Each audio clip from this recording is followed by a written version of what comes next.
નમસ્તે મિત્રો, આજના ગુજરાત સમાચારની અંદર આપ સર્વ સાથે મિત્રોનું ફરી એકવાર સ્વાગત છે।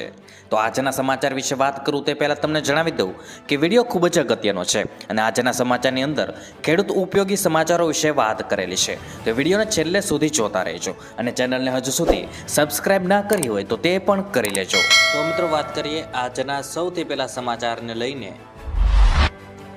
તો ગુજરાતમાં વાતાવરણ બગડવાનું શરૂ।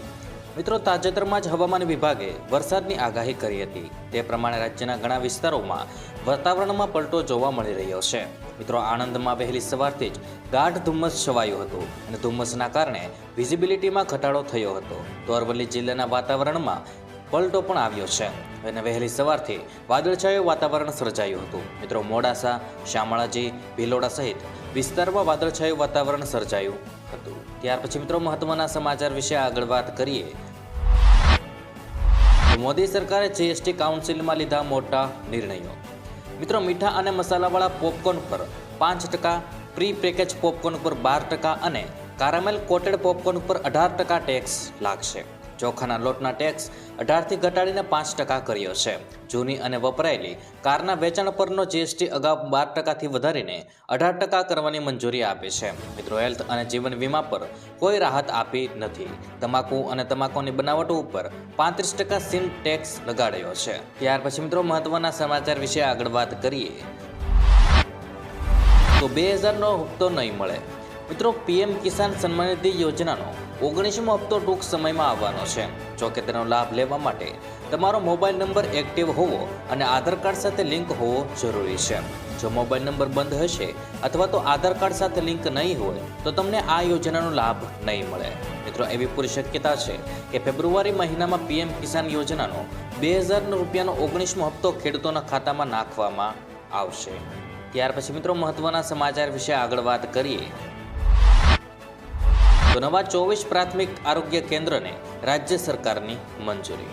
મિત્રો, ગુજરાતમાં નવા 24 પ્રાથમિક આરોગ્ય કેન્દ્રોને રાજ્ય સરકાર દ્વારા સૈદ્ધાંતિક મંજૂરી આપવામાં આવી છે। આ અંગે આરોગ્ય મંત્રી ઋષિકેશ પટેલની અધ્યક્ષતામાં તાજેતરમાં મળેલી બેઠકમાં તેમણે રાજ્યમાં વિવિધ જિલ્લાઓમાં કુલ 24 જેટલા પ્રાથમિક આરોગ્ય કેન્દ્રો એટલે કે પીએચસીને સૈદ્ધાંતિક મંજૂરી આપી છે। આ કેન્દ્રો મહત્વની બની રહેશે તેમાં નવા આરોગ્ય કેન્દ્રને મંજૂરી આપતા મંત્રી ઋષિકેશ પટેલે કહ્યું હતું। ત્યાર પછી મિત્રો મહત્વના સમાચાર વિશે આગળ વાત કરીએ। તો રાજ્યમાં કમોસમી વરસાદની આગાહી। મિત્રો, હાલ રાજ્યમાં ગુલાબી ઠંડી પડી રહી છે અને તેની સાથે પવન પણ ફૂંકાઈ રહ્યો છે। ત્યારે અંબાલાલ પટેલની નવી આગાહી સામે આવી છે। તેમણે આગાહી કરતા કહ્યું છે કે દેશના ઉત્તર ભાગમાં સાયક્લોનિક સિસ્ટમ સર્જાશે। અરબ સાગર અને બંગાળના ઉપસાગરમાં ભેજના કારણે ગુજરાતમાં કમોસમી વરસાદ વરસી શકે છે। મિત્રો, જોકે 26 ડિસેમ્બરથી ઠંડીમાં ઘટાડો થઈ શકે છે। ત્યાર પછી મિત્રો મહત્વના સમાચાર વિશે આગળ વાત કરીએ।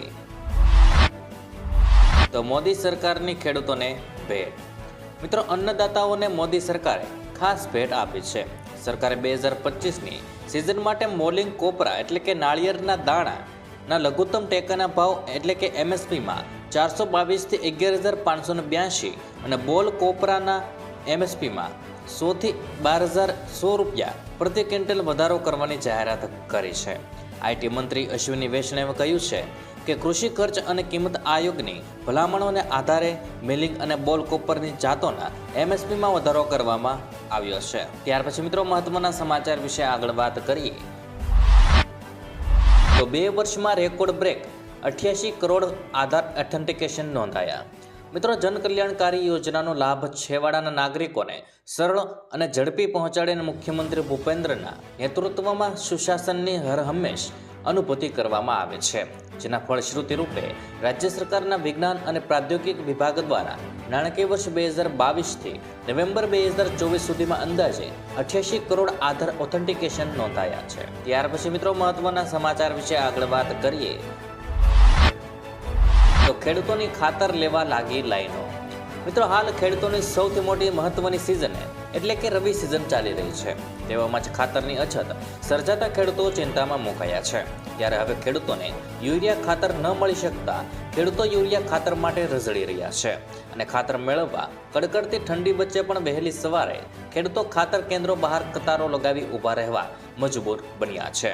ખેડૂતોએ મોંઘાદાટ બિયારણો લાવી પોતાના ખેતરમાં પાકોનું વાવેતર કરી દીધું છે.